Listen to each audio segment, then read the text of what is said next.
அற்புத தோற்றம் கொண்டு அடியாள் நிலை மனதில் அவன் அத்துணை ஆற்றலையும் பிரபஞ்சத்தை ஆளும் பிரபஞ்சத்தை தன் கரமதில் சுற்றி கொண்டிருக்கும் அத்தகைய சக்கரம் தனிலே சுழல வைக்கும் ஆற்றல் கொண்டவன் அகத்திய சுழலில் வந்து அமர்ந்துள்ளோம் சீடனாய் என்று உரைத்தபின் அவன் அமர்ந்த இச்சபையில் சீடனாய் அமர்ந்த சபையில் அவனுக்கும் அடிபணிந்து அகத்தியன் யாம் சேவகனாய் வந்து அமர்ந்து ஆசி கூறுகின்றோம். அகதீஷாய நமக, அகதீஷாய நமக, அகதீஷாய நமக. பரந்தாமன் சீடன் என்றால் யாம் சேவகன். இச்சபையில் யாம் அவனுக்கு தொண்டு புரியும் சேவகன். யாம் சேவகன் என்றால் இச்சபையில் தொடர்பாளர்கள் எல்லாம் யார்? பரந்தாமன் உரைத்தவாறு இச்சபையை ஆளும் தன்மையை தன்னகம் கொண்டு கலியுக மாற்றம் என்னும் ஒரு நிகழ்விற்கு தன்னை தயார்படுத்திய மும்மூர்த்திகளின் சேவகனாய் அமர்ந்து அவர்களெல்லாம் இவனோடு அமர்ந்து இவன் கூறும் பணியை அவர்கள் ஆற்றுகின்ற பொழுது அவர்கள் சீடர்கள் யாம் சேவகன் சிவசபையின் ஆசானே பிரபஞ்சத்தின் தலையாய ஆற்றல் கொண்ட சிவமகா வாழை சித்தன் என்று அகத்தியன் யாம் உரைத்து அகதீஷாய நமக, அகதீஷாய நமக, அகதீஷாய நமக. இதுவே ஒவ்வொரு பரிமாண நிலைகளிலிருந்து இச்சபைக்கு வழங்கப்படும் அருள் ஆசிகள் ஆற்றல்களாகும். சித்தனே, சீடர்களே,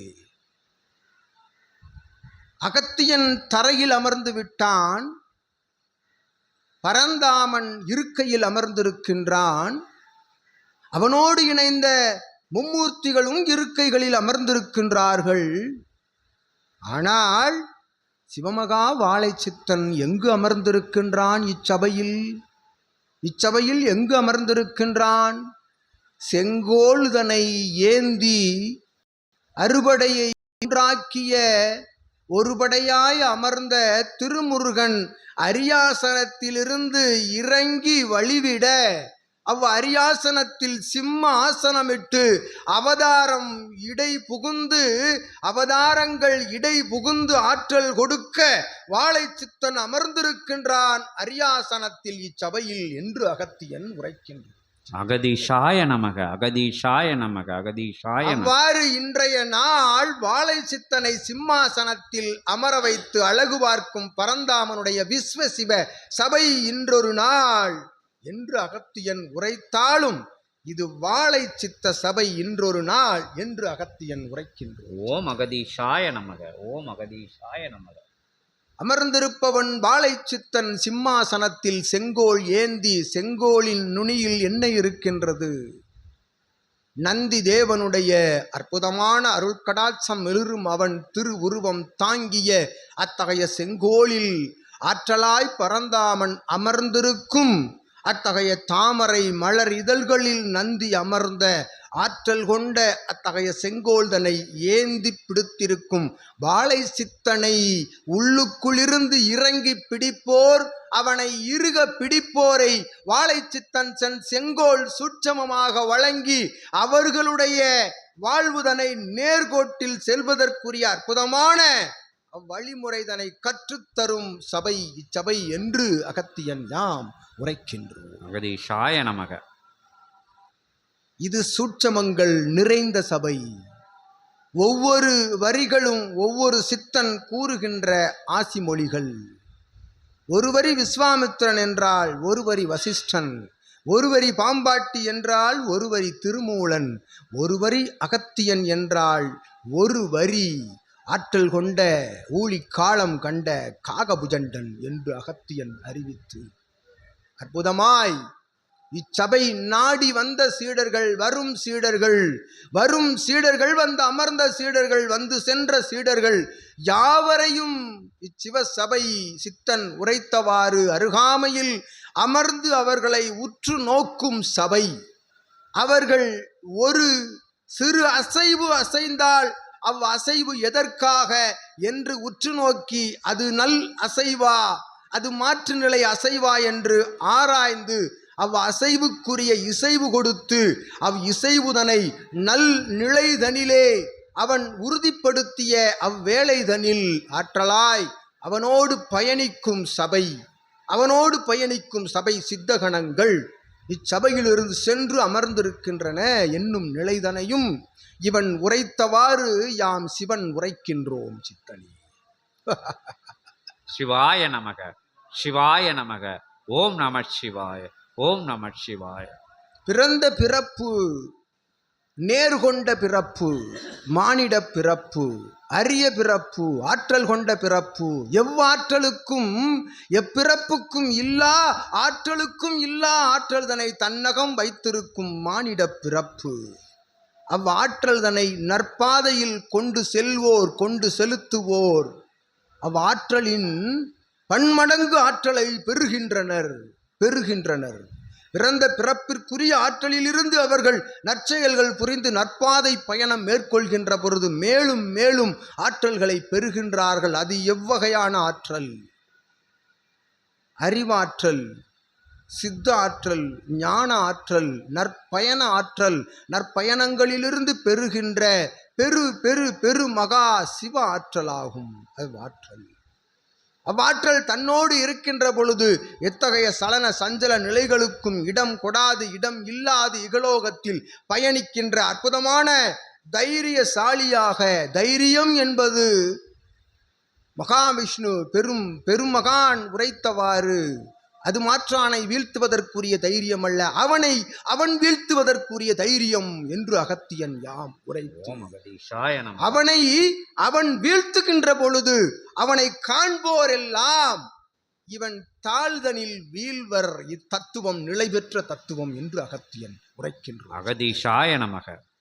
அவனை வீழ்த்தினால் இவனை வீழ்த்த நினைக்கும் யாவரும் இவன் தாழ்தனில் வீழ்ந்து நின்று அற்புதமாக வணங்கும் நிலைக்கு செல்வர் என்னும் நிலைதனை அகத்திய சபையில் அகத்தியன் உரைத்து அம்மகான் உரைத்தவாறு ஆற்றல் கொண்ட இச்சபைதனிலே அமர்ந்திருக்கின்றோம் யாவரும்.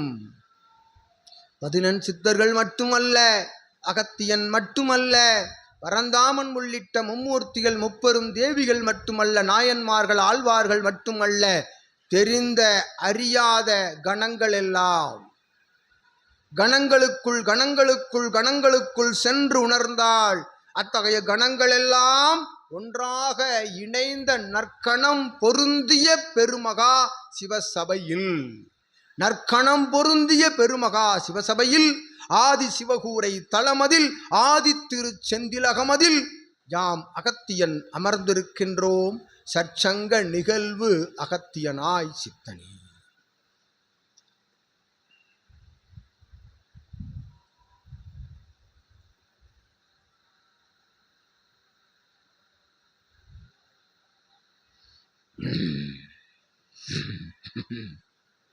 இன்புற்று வாழ்க.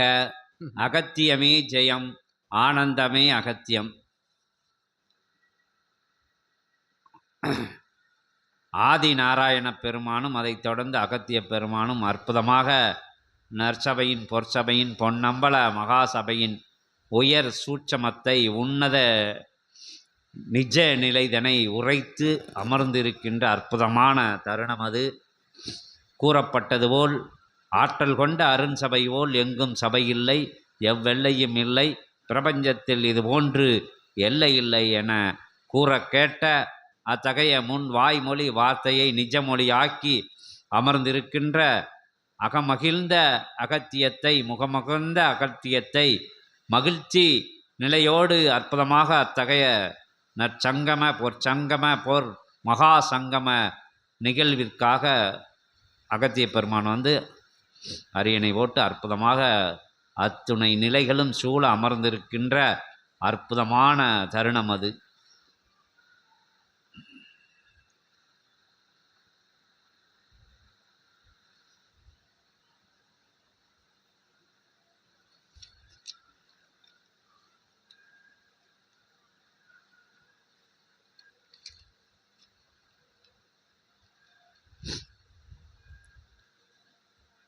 ஏற்கனவே நீங்கள் வாங்க, நீங்கள் தான் நீங்கள்.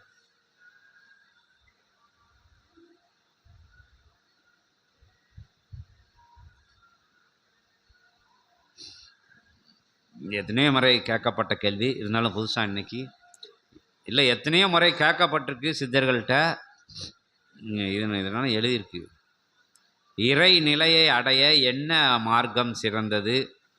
பல மார்க்கம் இருக்குது. அது இவர் பக்தி மார்க்கமா, ஞான மார்க்கமா, அப்படிங்கிறத அகத்திய பெருமான்கிட்ட திருப்படி பணிந்து திருத்தாள் பணிந்து கேட்காங்க.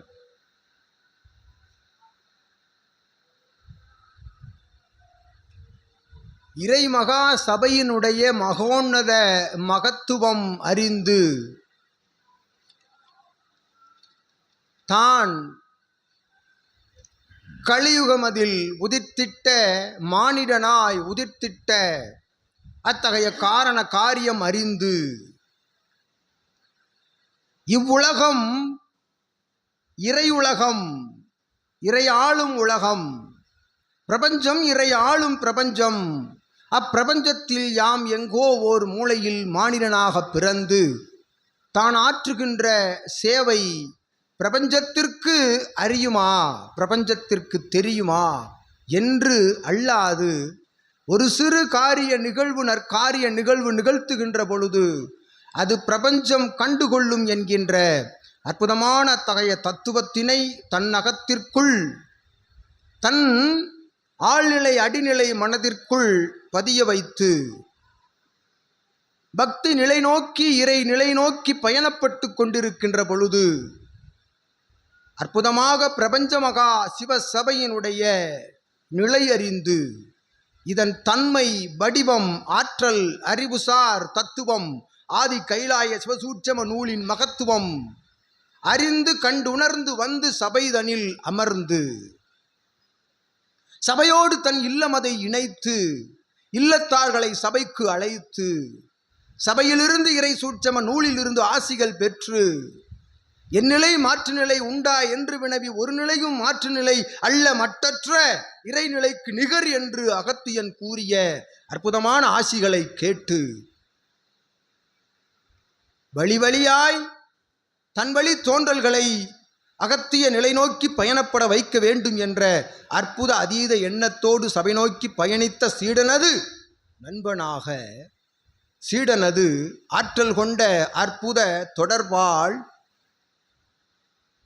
வயது வயோதிக நிலைகள் எல்லாம் கடந்து தன் சீடன் உணர்த்திய உணர்தலை ஏற்று சீடன் குருவாக ஏற்றுக்கொண்ட அந்நிலை அக்குருவிற்கு சீடன் உணர்த்திய நிலை கேட்டு வந்து சபை நோக்கி வந்தமர்ந்து பல்வேறு பூஜை புனஸ்கார நைவேத்திய தவ நிகழ்வுகளில் ஒன்றாக கலந்தமர்ந்து கோமாதா பூஜைதனை கண்டுகளித்து சற்சங்க நிகழ்வில் அமர்ந்த நற்சீடனுக்கு யாம் அகத்தியன் நல்லாசி வழங்கி இறை சபை சீடனான அற்புதமான ஆசான் வழிகேட்டு இறை சூட்சம நூல் வழிகேட்டு தன் பயணம் மேற்கொள்ளும் இச்சீடனுக்கும் யாம் அகத்தியன் நல்லாசி வழங்கி எம்மார்க்கம் இறைவனை அடைய உன்னதமான மார்க்கம். இது வினா. அகத்தியன் விடையளிக்க வேண்டும்.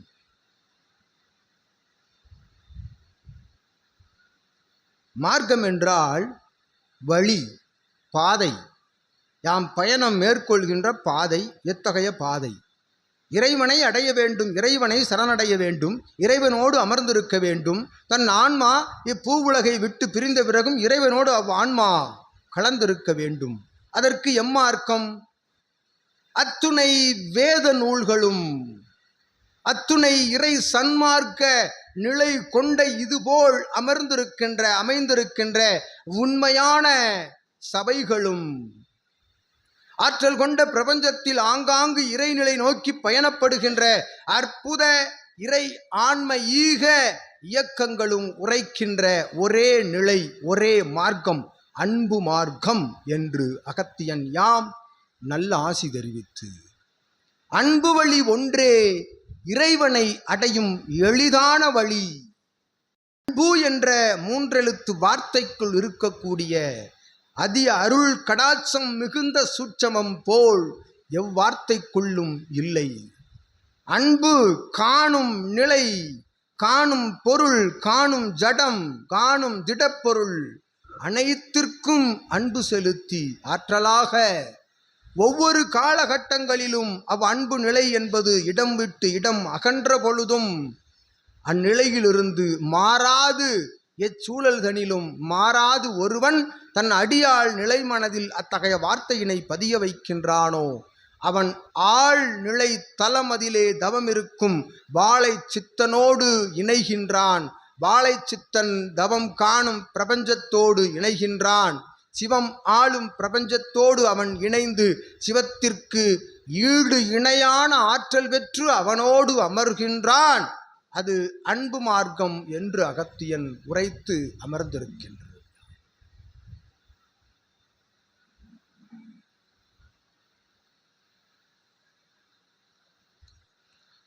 அந்த அன்புங்கிற விஷயத்துக்குள்ளே எல்லாமே அடங்கிருச்சுட்டாங்க. சரிகை கிரிகை அப்படி இப்படின்னு சொல்கிறோம்ல, எல்லா விஷயங்களும் எல்லா மார்க்கங்களும் அதுக்குள்ளே அடக்கம். அன்பே உருவானவர் சிவம். அதான் அன்பு தான் உலகத்தை ஆட்சி பண்ணுதுங்கிறத சூட்சமாக சொல்லிட்டாங்க அகத்திய பெருமான்.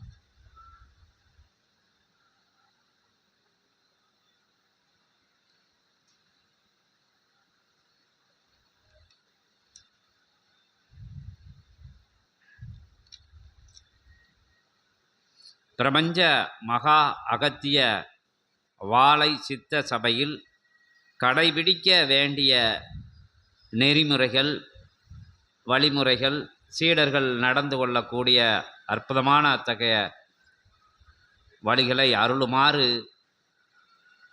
பெருமகா சித்தனின் பேராற்றல் கொண்டவனின் நற்சபை பொற்சபை பொன்னம்பல சபையின் அற்புதமான அத்தகைய சிவ தவ பீடத்தை அலங்கரித்து அமர்ந்திருக்கின்ற அகத்திய பெருமானின் திருவடியிலே சமர்ப்பணம் செய்கிறோம். ஓம் அகதீஷாய நமக.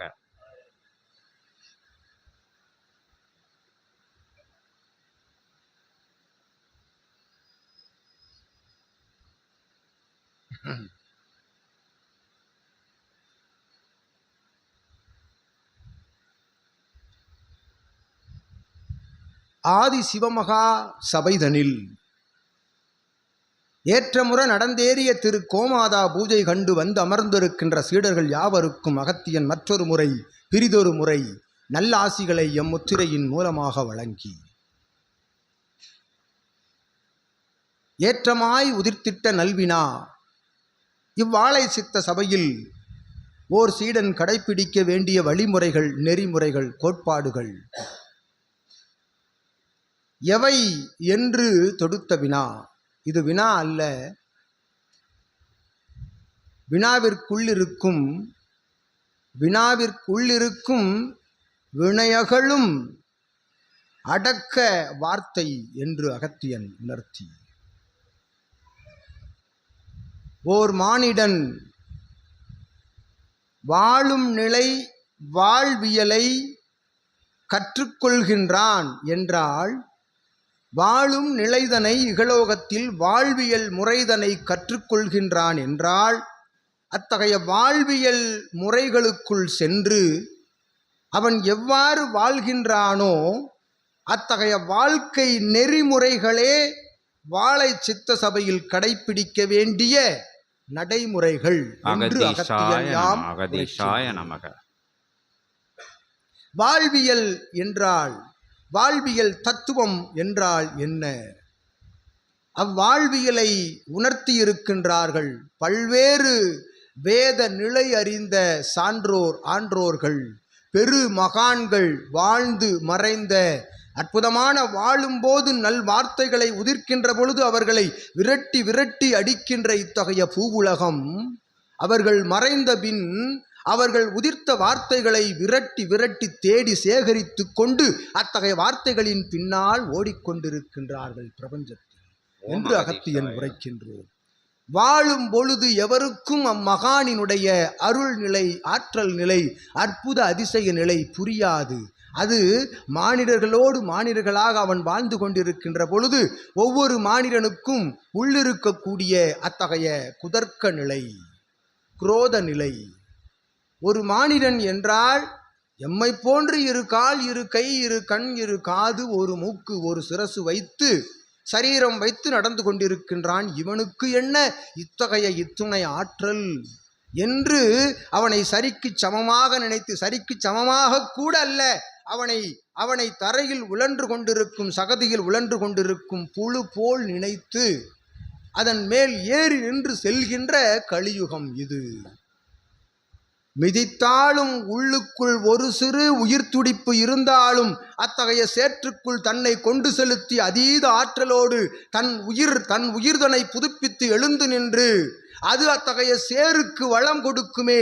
அத்தகைய மண்புழு போல் ஆற்றலும் ஆன்மீக தத்துவமும் மனித வாழ்வியலையும் கற்றுக்கொண்ட எந்த ஒரு மானிடனும் எவன் கூறும் சாட்டையடி இடர் கொடுத்தாலும், எத்தகைய வசைமொழிகள் கொடுத்தாலும் அவற்றையெல்லாம் புழு நெளிவது போல் நெளிந்து கொண்டு அவனுக்கும் அன்பு காட்டி அற்புதமாய் கலியுகத்தில் எழுந்து நிற்பான். நல் மானிடன், நல் அரிய இறையாளன். அவனே வாழ்வியல் தத்துவத்தை அனைவருக்கும் கற்றுக் கொடுத்து கொண்டிருக்கின்றான். அவ்வாறு வாழ்வியல் தத்துவத்தை கற்றுக் கொடுக்கின்ற ஒருவன் காட்டிய வழிமுறைகளை நாடி நடப்போன், அவன் நாடி பிடித்து நடப்போன் செல்கின்றானே பாதை, அவன் கற்றுக்கொள்கின்றானே அத்தகைய கற்றலில் இருந்து அவன் நடக்கின்ற வாழ்வியல் முறைகளே சிவசபையின் நெறிமுறைகள் என்று அகத்தியன் உரைக்கின்றான். அவ்வாழ்வியலுக்குள் என்ன இருக்கின்றன? வணங்குதல், அடிபணிதல், வாழ்த்துதல், சரணாகதி அடைதல். இந்நான்கும் வாழை சித்த சபையின் தத்துவ நெறிமுறைகளாகும். வணங்கும் பொழுது அவனை வணங்குவார்கள், அவன் அடிபணிகின்ற பொழுது அவனுக்கு மற்றவர்கள் அடிபணிவார்கள், அவன் மற்றவர்களை வாழ்த்துகின்ற பொழுது அவனை வாழ்த்துவார்கள், அவன் சரணடைகின்ற பொழுது சிவசபை, பிரபஞ்சம், கலியுகம் அவனிடத்தில் சரணடையும். இதுவே உண்மை தத்துவம், இச்சபையில் நடக்க வேண்டிய நடைமுறைகள் என்று அகத்தியன் உரைக்கின்றோம். சித்தனே சீடர்களே, அகதீஷாய நமக. தன்னை தாழ்த்துகின்ற பொழுது ஒருவன் உயர்கின்றான், மற்றவனை வாழ்த்துகின்ற பொழுது இவன் வாழ்த்து பெறுகின்றான் சிவத்தின் மூலமாக. மற்றவரை வணங்குகின்ற பொழுது இறை இவனை வணங்குகின்றது. இவன் மற்றவர்களிடம் சரணாகதி அடைகின்ற பொழுது தன்னுடைய வயதுக்கு மூத்தோர் எவரை கண்டாலும் சரண் அடைவது என்பது வேறு, வணங்குதல் என்பது வேறு. அவனை வணங்குகின்ற பொழுது பிரபஞ்சம் அவனை வணங்குகின்றது, உற்று நோக்குகின்றார்கள். மானிடர்கள் மட்டுமல்ல, நல் முறையில் நல் குணவானாய் எம்பாலினத்தவராக இருந்த பொழுதும் அவன் நடைபோடுகின்றது பொழுது அவனை மானிடர்கள் உற்று நோக்குகின்றார்கள்.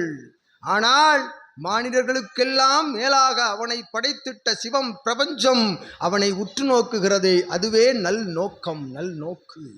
அவ்வாறு தம்மை சிவம் நோக்குகின்றது என்றுணர்ந்து ஒருவன் நடைபோடுகின்ற பொழுது ஆற்றலாக அவன் நடக்கின்ற வழி நெறி முறைகளே சபையின் விதிமுறைகள் என்று அகத்தியன் உரைத்து அமர்ந்திருக்கின்றான். ஓம் அகதீஷாய நமக, ஓம் அகதீஷாய நமக. பெருமகனே போற்றி, பேராற்றல் கொண்டவரே போற்றி, பெருஞ்சபை அமர்ந்தவரே பெருமகா சித்த பெருமகனை போற்றி போற்றி. அகதீஷாய நமக.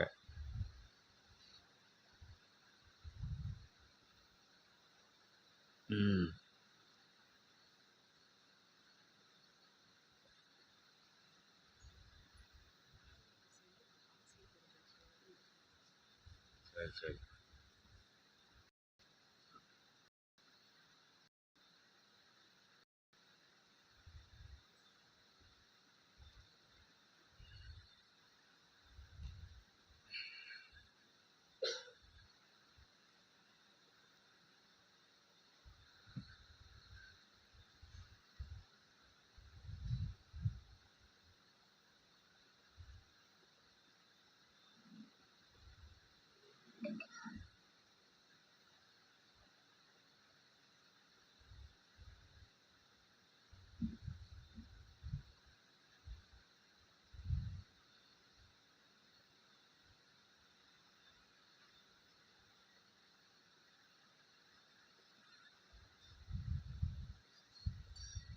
அகத்திய பெருமான்கிட்ட ஒரு வேண்டுகோள், இந்த செல்லுக்கு ஏதோ காசு ஏற்றி விடணுமா, சீடர்கிட்ட கொஞ்சம் பேசணும். ஓம் அகதீஷாய நமக, ஓம் அகதீஷாய நமக. இயல்பு நிலையில் அமர்ந்திருக்கும் அகத்தியனோடு இயல்பு நிலையாய் அமர்ந்திருக்கும் சித்தனே, இகலோக இயல்பு நிலைக்கு அகத்தியன் நல்ல அனுமதி வழங்குகின்றான். ஓம் அகதீஷாய நமக.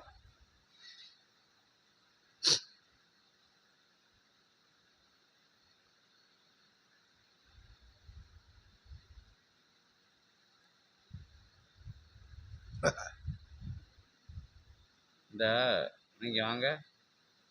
ஜகத்தியமே அகத்தியம். ஓம் அகதீஷாய நமக.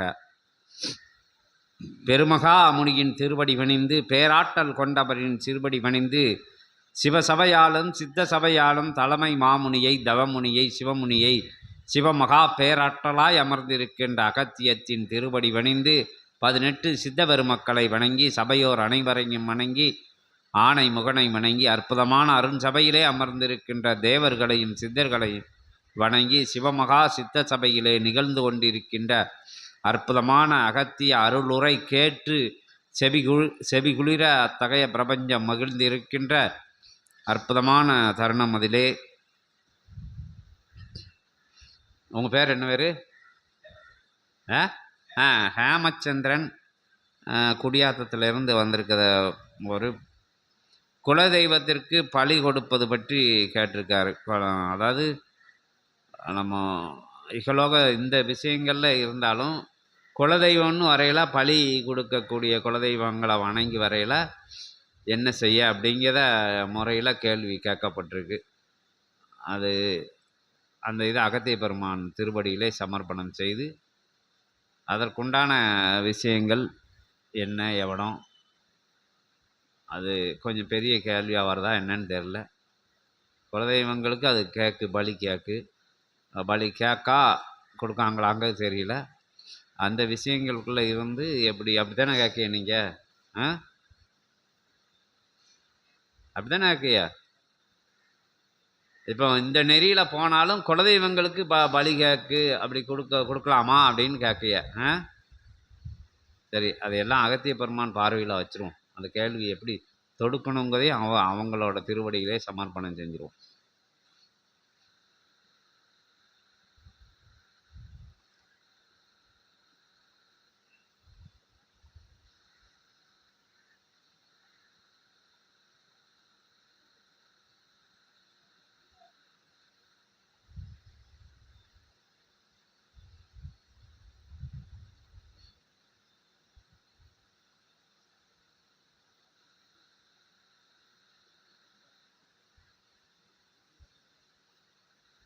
அருள்மகா சிவ சபையினுடைய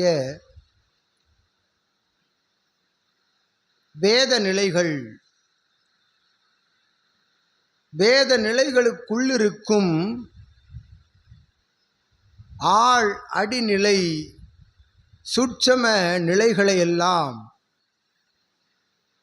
ஆதிசிவ சூட்சம நூலின் மூலமாக உரைக்கின்ற நல்ல ஆசி உரைகள், ஆசி மொழிகள், அறிவுசார் உணர்மொழிகளை எல்லாம் நிஜ நிலைதனை நிழல் பட நிலை சாதனங்களின் மூலமாக கிடைக்கப் பெற்று அவ்வாசி மொழிகளில் உள்ள அர்த்த நிலைகளை உணர்ந்து சபையாளும் ஆசானோடு தொடர்பு கொண்டு சிவசூட்சம நூல் என்னும் நூலின் நல்நிலை உணர்ந்து புரிந்து அவன் உரைக்க இவன் செவிகளில் ஏற்றியிருந்து பிரபஞ்சமகா சபையோடு தொடர்பு கொண்டு சபை நோக்கி வந்தமர்ந்து ஏகாதசி பெருநாள் விழா கண்டு நற்பூஜை தவநிலை கொண்டு சற்சங்க நிகழ்வில் ஏகாதசி ஏகோபித்த நாயகனாம் ஏகபோக ஆளும் தன்மைதனை தன்னகம் கொண்ட நாயகன் ஆசியையும் அவனோடு இணைந்த எம் ஆசியையும் கேட்டு பெற்று அமர்ந்திருக்கும் சபை தொடர்பாளனாய் தொடர்பு கொண்டு சபை சீடனாய் வாழும் குருவான வாழை சித்தனின் சீடனாய் அமர்ந்திருக்கும் உமக்கு யாம் அகத்தியன் நல் ஆசி வழங்கி. அகதீஷாய நமக. இந்நிலை யாவருக்கும் உதிர்க்கின்ற முதல் அருட்சொல் நிலை. இதுபோல் அனைவருமே சிவசபையின் ஆசான் சொல் கேட்டு இறை சூட்சம நூலின் தன்மை கேட்டு வடிவம் கண்டமர்ந்து வந்தமர்ந்திருக்கின்றார்கள். ஒருவருக்கு வழங்கும் ஆசி சிவசூட்சம நூலின் மூலமாக அத்துணை பேருக்கும் வழங்கும் ஆசி என்றும் அகத்தியன் உணர்த்தி, பலி கேட்கும் குலதெய்வங்களை வணங்குகின்ற பொழுது அவர்களுக்கு பலி கொடுக்கின்ற வேளைதனில் ஞான மார்க்கம் நோக்கி பயணப்படுகின்ற எம் போன்ற சீடர்களுக்கு, எம் போன்ற அல்ல, எமக்கு எதுவும் அதனால் இன்னல் இடர் உள்ளதா, ஞான மார்க்க பயணத்திற்கு தடை உண்டா என்று வினவும் சீடனே. கலியுகத்தில்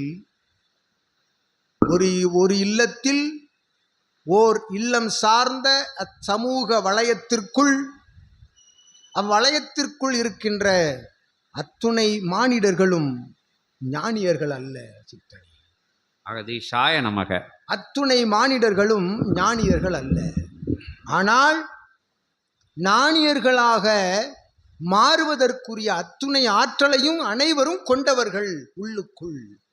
ஆனால் அத்தகைய ஆற்றலை எல்லாம் உணராது என்பது அவனுக்குள் சித்தநிலை, சிவநிலை, அறிவு நிலை, ஞான நிலை பரவச் செய்கின்ற, உணர்ந்து கொள்கின்ற இஜென்மத்தில் அதற்குரிய பூர்வ ஜென்ம தொடர்பில்லா நிலைதனில் அவர்கள் அமர்ந்திருப்பார்கள். அது ஒன்றும் குறையல்ல.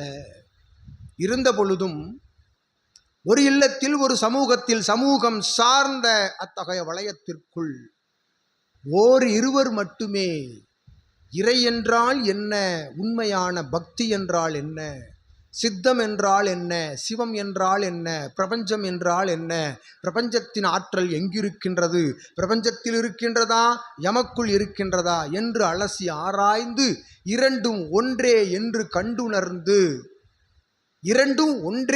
கண்டுணர்ந்து தமக்குள் இறையை காண்கின்றானே, அவர்களே நல் இறையாளன் ஞானியாக வலம் வருகின்றார்கள். அவ்வாறு வலம் வருகின்றவர்கள் ஒரு சிலர். அத்தகைய ஒரு சிலருக்கு தன் சமூகத்தில் நடைபெறுகின்ற பக்தி, குலதெய்வ வணங்குதல் நிலைகள் கண்டு எத்தகைய சலனமும் சஞ்சலமும் கொள்ளா நிலை வேண்டும் சீடனே. அந்நிலை வேண்டும் யாவருக்கும். அகதீஷாய நமக. யாம் உரைத்தவாறு மனிதன் வாழ்வியல் நடைமுறைகள் என்ன, அவன் பயணிக்கின்ற பயணம் என்ன, யாம் எத்தகைய புள்ளியை நோக்கி பயணப்பட்டு கொண்டிருக்கின்றோம், அத்தகைய புள்ளியை அடைவதற்குரிய, இலக்கினை அடைவதற்குரிய பயணத்தை மட்டும் யாம் மேற்கொள்ள வேண்டுமே தவிர பிறரை சுற்றியிருக்கும் சூழலை, எமை சுற்றியிருக்கும் சூழலையும் இல்லச் சூழலையும் கண்டும் காணாது சென்று கொண்டு அற்புதமாய் தன் இலக்குதனை அடைவதற்குரிய பயணத்தை மேற்கொள்கின்ற பொழுது இது போன்ற சலனம் தேவையல்ல என்று அகத்தியன் உணர்த்துகின்றான். ஓம் அகதீஷாய நமக. இது அவனுக்கென்று அவன் விதிக்கப்பட்டுள்ள ஓர் விதிமுறை, தன்னை தான் விதித்து கொள்கின்ற விதிமுறை. தான் சைவம், தான் சைவ நெறியை கடைப்பிடிக்கின்றவன், கடைப்பிடிப்போம்.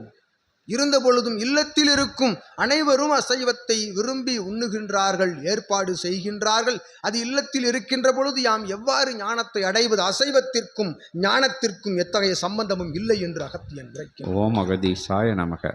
உணவு முறைகளுக்கும் ஞானத்திற்கும் எத்தகைய தொடர்பும் இல்லை என்று அகத்தியன் உரைக்கின்றோம். ஓம் அகதீஷாய நமக. நீர் அசைவ உணவை காண்கின்ற பொழுது அது அசைவமாக உன் கண்ணுக்கு தெரியாது. சூட்சமத்தில் அது மலர்கள் போல் காட்சியளிக்கும். சீடர்களே, அதிலிருந்து ஒரு நறுமணம் கூட உன் நாசி துவாரத்திற்குள் செல்லாது. எத்தகைய நறுமணத்தையும் நீர் அதிலிருந்து உணர இயலாது. அது உன் நாசி துவாரத்திற்குள் செல்கின்ற பொழுது அது அழகிய அன்பு மலர் வாசனையாகவே அது உள்செல்லும் என்று அகத்தியன் யாம் உரைக்கின்றோம். இது அவனுக்குள் அவன் இட்டுக்கொள்ளும் கட்டுப்பாடு, விதிமுறை. அவன் இலக்கை நோக்கி பயணப்படுகின்ற பொழுது கலியுகத்தை கண்டு அவன் அஞ்சக்கூடாது. தன் இல்லத்தையும் சமூகத்தையும் கண்டு அவன் அஞ்சக்கூடாது. அவ்வாறு அஞ்சாமல் அவன் தைரியசாலியாக நடக்கின்றான் என்று அகத்தியன் கூறினேனே, அத்தகைய தைரியத்தை தனக்குள் வளர்த்து கொள்கின்றவனே நல் ஞானி என்று அகத்தியன் உரைத்து, அது பலிகேட்கும் சிற்சில தெய்வங்கள் பலிகேட்டு கொண்டிருக்கும். அதனோடு இணைந்தும் பயணப்பட்டு கொண்டு சமூகத்தோடு இகலோகத்தோடு பயணப்பட்டு கொண்டும் தான் இச்சீடனிடம் சீடன் உரைத்தவாறு, எதற்குள்ளும் சென்றும் செல்லாது, கண்டும் காணாது, உணர்ந்தும் உணராது, சொல்லியும் சொல்லாது அதனின்று பிரிந்து நிற்கின்றோமே, இது பெருமகா சூட்சம ஞான நிலை. அத்தகைய சூட்சம ஞான நிலைதனை நீர் கடைப்பிடிக்கின்ற பொழுது, நீர் கடைப்பிடிக்கின்றது உண்மையான ஞான நிலைதான் என்று உமை சார்ந்தோர்கள், உம்மோடு இணைந்தோர்கள், உம் நண்பர்கள், உமது சமூகம் உம்மை மெல்ல மெல்ல மெல்ல உம்மை அவர்களிடம் இருந்து உம்மை தள்ளி வைத்து அழகு பார்க்கும் காலம் ஓர் நாள் வரும். அந்நாளே நீர் ஞானத்தை அடைந்து விட்டாய் என்பதை அவர்கள் உணர்கின்ற நாள், ஞானத்தை நோக்கி பயணப்படுகின்றான் என்பதை அவர்கள் உணர்கின்ற நாள். ஆனால் நாம் உணர்ந்து கொண்டுதான் பயணப்பட்டு கொண்டிருக்கின்றோம். அவர்கள் ஞானவான் ஞான் என்று அவர்கள் நம்மை உரைக்க வேண்டாம். உள்ளுக்குள் நான் ஞானியாக ஆக வேண்டும் என்று ஓர் சபதம் ஏற்றுக்கொண்டு பயணப்படுகின்ற பொழுது, அத்தகைய பயணத்திற்கு இடையூறு இன்னல்கள் வந்தாலும் அது தடைகள் அல்ல. அத்தகைய தடைகளை எல்லாம் தகர்த்தெறிகின்ற, உள்ளுக்குள்ளிருந்து உமை உணர்ந்து சிவத்தை நோக்கிய பயணம். அதிலே சிவத்தின் கரம் பிடிக்கின்ற பொழுது, அவன் கரம் உமை பிடிக்கின்ற பொழுது, நீர் சிவத்தின் கரத்தை பிடிக்கின்ற பொழுது, அவன் இருகரம் கொண்டு உமை பிடிக்கின்ற பொழுது, எக்கரமும் உமை இழுத்து பின்னுக்கு செலுத்துவதற்கு எத்தகைய சாத்தியமும் இல்லை என்று அகத்தியன் உரைக்கின்றது. அவ்வாறு சமூகம் கண்டு அஞ்சாது, சூழல் கண்டு அஞ்சாது, சித்த சூழலில் சிவ சூழலில் அச்சுழலில் சிக்கி நீர் அச்சுழல் காட்டுகின்ற அற்புதமான அத்தகைய ஆள் நிலையிலிருந்து கிளம்புகின்ற, தவநிலையிலிருந்து எழும்புகின்ற தீ சுழலோடு நீர் இணைந்து பிரபஞ்ச சுழலுக்குள் சென்று நீர் பயணப்படுகின்ற பொழுது உணர்கின்ற உணர்வு இருக்கின்றது, அது சைவத்திற்கும் மேலானது என்று அகத்தியன் உரைக்கின்றோம். யாம் அது சைவத்திற்கும் மேலானது, அசைவத்திற்கு மேலானதல்ல, சைவ நிலைக்கும் மேலானது. உண்மையில் மானிடர்கள் அவரவர்கள் சரீரத்திற்குள் இறையை உள்ளுக்குள் வைத்து பயணப்படுகின்ற பொழுது அவன் சைவர்களே என்று அகத்தியன் உரைக்கின்றான். அற்புதமாக வழிகேட்கும் அந்நிலைகளுக்குள்ளெல்லாம் சென்று உழன்று வந்து கொண்டு அவர்களோடும் பயணித்து, உன் பயணம் எது என்பதை மேற்கொண்டு நீர் அதை மேற்கொண்டு வருகின்ற பொழுது, நீர் எத்தகைய தடை கண்டும் அஞ்ச தேவையில்லை என்று அகத்தியன் உணர்த்தி, அதற்கும் ஞான மார்க்கத்திற்கும் எத்தகைய தொடர்பும் இல்லை என்று அகத்தியன் உரைத்து அமர்ந்திருக்கின்றான். ஜெகதீஷாய நமக.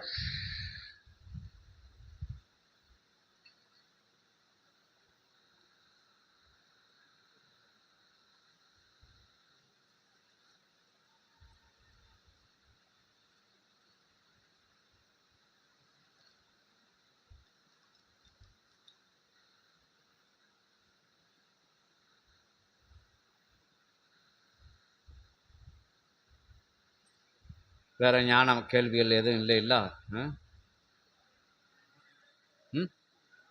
காப்பி ரெடி ஆயிடுச்சுன்னா கொடுங்க. ரெடி ஆயிடுச்சா? அங்கே போடுதாங்களா?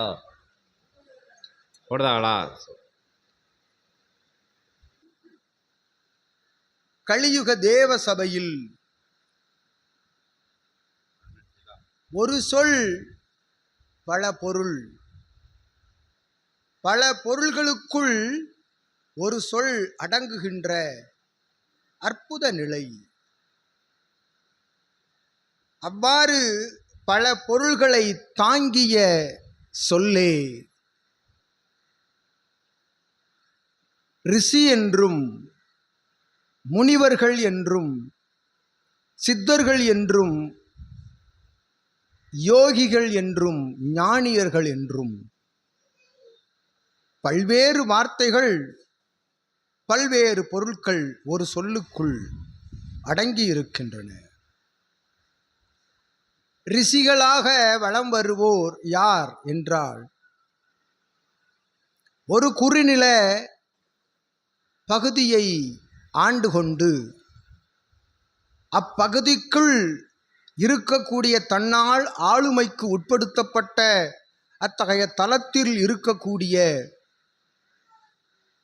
மானிடர்கள் அல்லா மற்ற அசையும் அசையா நிலைகள் யாவற்றையும் தன்னுடைய கட்டுப்பாட்டிற்குள் கட்டுக்கோப்பாக வைத்து மாற்று நிலைகளில் இருந்து எத்தகைய இடையூறும் இன்னலும் ஆபத்தும் வராத அளவிற்கு அவர்கள் இறையாற்றலோடு இறை சிந்தனையோடு இறை சிந்தனை வைத்து அவர்கள் தவம் மேற்கொண்டு இரு நிலைகளாக பயணப்படுவோர்கள்.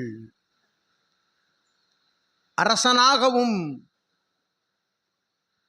இறையின் பிரதிநிதி அரசன் என்ற தத்துவத்திற்கு உட்பட்டு அவன் ஓர் நிலையில் இறையாகவும், மானிடர்களை தன்வசம் வைத்து தன் கரம் வைத்து தன் பாதுகாவலில் வைத்து வலம் வருவோன் தவமும் மேற்கொள்கின்றான். அவன் பல்வேறு யோக நிலைகளும் கற்றுக்கொள்கின்றான், பல்வேறு வித்தைகளையும் கற்றுக்கொள்கின்றான். அவ்வாறு கற்றுக்கொண்டிருப்பவன் இரு நிலைகளோடும் இணைந்து பயணப்படுகின்றான். அவ்வாறு பயணப்படுபவனே ரிஷி என்றும் ராஜரிஷி என்றும், அரசர்களுக்கெல்லாம் அரசனாய் மகா மாமன்னனாய் விளங்குவோர்கள் ஓர் காலகட்டத்தில் ரிஷி என்னும் பட்டம் கிடைக்கப் பெற்று அற்புதமாய் அவ்வாறு வலம் வருவோர் ரிஷிகள் என்று அவ்வார்த்தைகளால் அழைக்கப்படுகின்றார்கள். அவர்கள் சூட்சமத்தில் அவர்களும் சித்தர்களே என்று அகத்தியன் உரைக்கின்றார். இது ரிஷி என்ற வார்த்தைக்குரிய பொருள். முனிவர்கள் என்றால் யார்? எமைக்கூட கும்பமுனி, குடமுனி, பொதிகை முனி, ராஜமுனி, அரசமுனி என்றெல்லாம் அழைக்கின்றார்கள். முனிவர்கள் என்றால் அவன் வாழும் தலத்திலிருந்து அகன்று, அவன் இகலோகத்தில் வாழும் தலத்திலிருந்து அகன்று சென்று கானகம் அடைந்து, கானகத்திற்குள் எவரும் காணா நிலைக்குள் சென்று கானகத்திற்குள் அடைந்து அதிதீவிர தவநிலை, யோகநிலை, நித்திரை நிலையிலும் தவநிலை மேற்கொண்டு ஒரு நொடிக்கு உள்பட்ட காலநிலை அளவிற்கு கூட அவன் இறை நிலையிலிருந்து இறை தவநிலையிலிருந்து வெளிவராது, எமை சுற்றி நடக்கும் அத்துணையும் கண்டுகொள்ளாது, அது எத்தகைய விலங்கிடத்திலும் இருந்து ஆபத்துக்கள் ஏற்பட்டாலும், இயற்கை சூழலிலிருந்து ஆபத்துக்கள் ஏற்பட்டாலும் தாம் தவம் இருப்பது பிரபஞ்சத்தை நோக்கி என்று அத்தகைய ஆழ்நிலை அடிநிலை உறுதியோடு தவம் இருக்கின்ற பொழுது தன்னை சுற்றி எத்தகைய விலங்கினங்கள் கட்டிடங்கள் கட்டினாலும், எத்தகைய பஞ்சபூதத்தால் எத்தகைய இழப்பீடுகள் அவனுக்கு நேர்ந்தாலும் அதையெல்லாம் கண்டுகொள்ளாது, அவற்றையெல்லாம் உணராது, உணர்தலுக்குள் செல்லாது அமர்ந்திருக்கின்றானே அவன் இறைக்கும் மேலான அவனே முனிவன் என்று அகத்தியன் உரைக்கின்றார். அது பெருமகா நிலை, அது பெருமகா நிலை. அவர்களிடம் இருந்து சற்று பிரிந்து வருபவனே கலியுகத்தில் சிவத்தின் அடையாளங்களை, பிரபஞ்சத்தின் அடையாளங்களை தன்னகம் வைத்துக்கொண்டு ராட்சச நிலைதனில், சிவம் ராட்சசம் அல்ல, சிவம் ரட்சிக்கின்ற அன்பு வடிவம். அவன் ராட்சசம் என்று உணர்ந்து அவனுக்குள் இருக்கக்கூடிய ஆற்றலால் அவன் எழுந்து நடமாடி ஆடி மற்றவர்களை தன்னகம் இழுப்பதற்குரிய அத்தகைய நிலைகளை மேற்கொண்டிருக்கின்றவர்கள் முனிகளிலிருந்து மாறுபட்ட அகோரி என்று கலியுகத்தில் உணர்த்தப்படுகின்ற அத்தகைய நிலை என்று அகத்தியன் உணர்த்துகின்றார். அது ஒரு நிலை, அது ஒரு நிலை. சித்தர்கள் என்பவர்கள் யார்? ஞானியர்கள் என்பவர்கள் யார்? இவர்கள் இருவருமே இந்நிலையை ஒத்தவர்களே. இருந்த பொழுதும் அவர்களுடைய நடைமுறைகளும் பழக்க வழக்க முறைகளும் அதிதீவிர நிலைதனிலே பிரபஞ்சத்தை வணங்கிக் கொண்டிருக்கின்றார்கள். அது ஒரு நிலை. சித்தர்கள் என்றால் தன்னை உணர்ந்து கொண்டவன் சித்தன். தன்னை உணர்ந்து கொண்டவன் சித்தன். தான் உணர்ந்த உணர்த்துதலை, தான் உணர்ந்த இதுபோன்று யுகம்தனில் தான் உணர்ந்த உணர்த்துதலை, உணர்தல் என்றால் யாம் கூறிய மானிட வாழ்வியல் நடைமுறைகளை உணர்ந்து தான் யார், எங்கிருந்து படைக்கப்பட்டோம், எதற்காக படைக்கப்பட்டோம், எதற்காக பயணப்பட்டு கொண்டிருக்கின்றோம், எதற்காக வாழ்ந்து கொண்டிருக்கின்றோம் என்னும் நிலையை உணர்ந்து தன்னை உணர்பவன் சித்தன். சித்தத்திற்குள் என்ன இருக்கின்றது, உடம்பிற்குள் என்ன இருக்கின்றது என்று உணர்ந்து உடம்பிற்குள் இருப்பது சிவமே என்று உணர்ந்து கொள்பவன் சித்தன். அவ்வாறு தன்னை உணர்ந்து கொண்டவன் தான் உணர்ந்த உணர்த்துதலை தான் ஒருவனை காண்கின்ற பொழுது அவனை பற்றி அறிந்து கொள்கின்றானே, இவனை பற்றி அறிந்து கொள்கின்றானே, அவனை பற்றி அறிந்து கொள்கின்றானே, கண்டவுடன் அவன் பற்றிய நிலைகளை உரைக்கின்றானே, இதுவே ஞான நிலை என்று அகத்தியன் உரைக்கின்றோம். சித்த நிலை பெறுவோன் ஞான நிலையை அடைகின்றான். ஞான நிலை அடைந்து தான் அடைந்த உணர்தல் நிலையினை ஒருவன் கற்றுக் கொடுக்கின்றான் அல்லவா. இதுபோன்று பெருமகா சபைகளின் மூலமாக, சற்சங்க நிகழ்வுகளின் மூலமாக, தன்னை சார்ந்தோர்களின் மூலமாக, தன்னை சார்ந்தோர்களை அவர்களை மூலமாக தான் கற்றுக்கொண்ட நிலைகளை, நிலைகளை கற்றுக்கொண்டானே அவன் ஞானி என்று அகத்தியன் உரைக்கின்றான்.